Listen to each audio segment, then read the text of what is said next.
The city certainly has been rebuilt and spread quite a bit. All the way. In all directions. Yeah. The population is increasing again. How do you like it? Well, how do I like it? It's fine. Margaret, this is where they brought all the destroyed material from the city with a little railroad. It came all the way out here, and it's a little monument. Oh, this is big. And yes. Now you can see the road where it goes up on the hill there, and the new canal. And there's a boat over there. How do you feel when you look at this whole city being rebuilt again? The exciting part is to see Schloss Farber over there. Oh, there's a lot of traffic here now, but before, when I lived here, there was nothing here. It was all. Schloss Stein was by itself out in the middle of nowhere, and I didn't even know where Stein was because I used to come here with my Jeep. But this is the only time that I ever lived in a castle, believe it or not.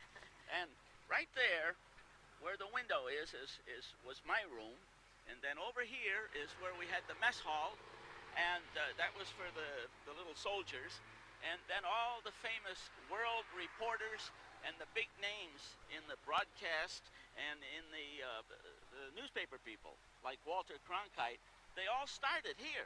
This is where they got their experience. It was absolutely amazing. On the other side of the castle, there's a greenhouse, and we had about 200-300 people here from all over the world, and every morning, everybody had to shave and wash at the same time. And I remember they couldn't get enough wash basins for all these people. And some of these journalists were prima donnas. They had to have their wash basin in the morning, you know. That. And were the Russians here too? No. The Russians came here to eat, but they lived down the street by themselves. They did not mix. Another interesting point, when the Russian soldiers and officers first came to Nuremberg, they had their pistols and their rifles. And we had pencils and cameras. I've got to think back a little tiny bit. On this street here, by the bridge, is one of the most important streets in Nuremberg, because this is where the big parades were held.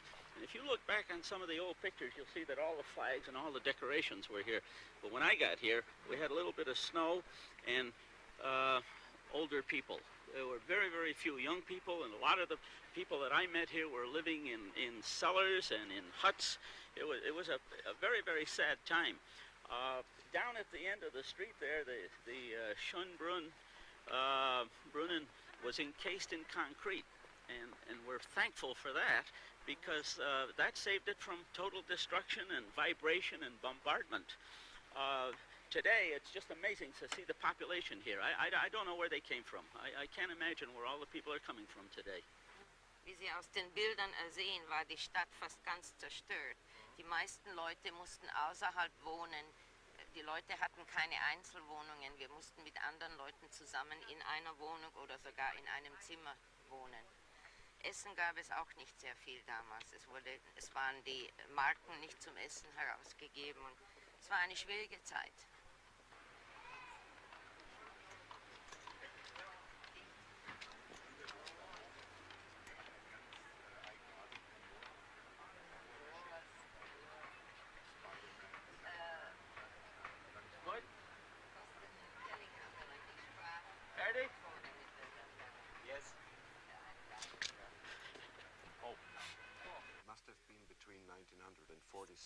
And 48.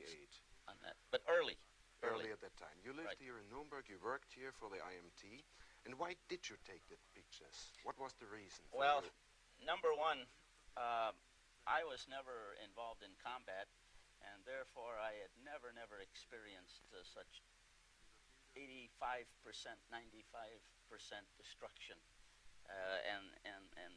this was absolutely awesome.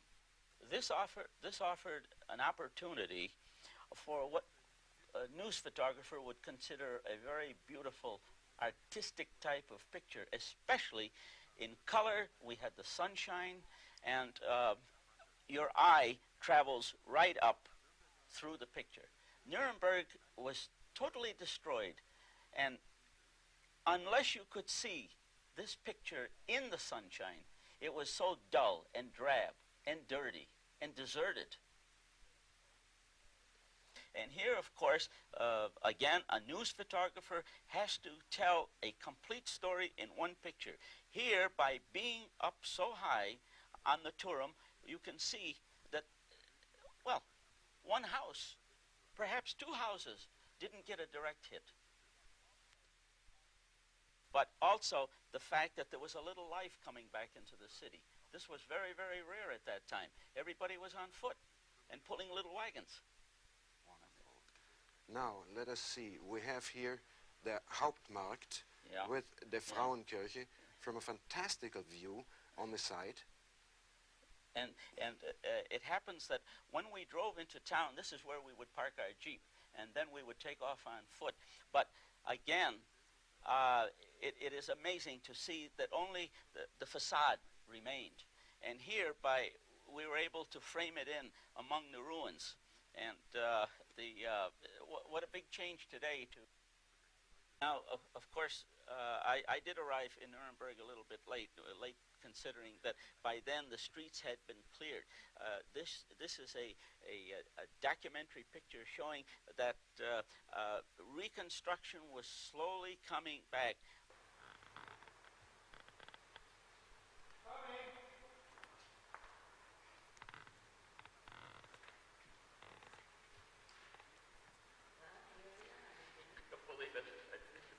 Absolutely amazing that this could happen after all these years.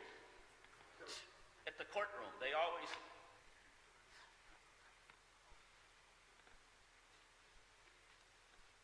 This way, in coming back to Nuremberg, I have noticed that the young people are the people who are attracted to this book, as well as the old people who today are living much better than they ever did. We must admit that conditions are fine here today, but we paid a hell of a price for all this, no matter what side you were on. And the big lesson is to see with your eyes as to what has happened in the past, and we've already had 2 big wars, and I don't think there's room for a third.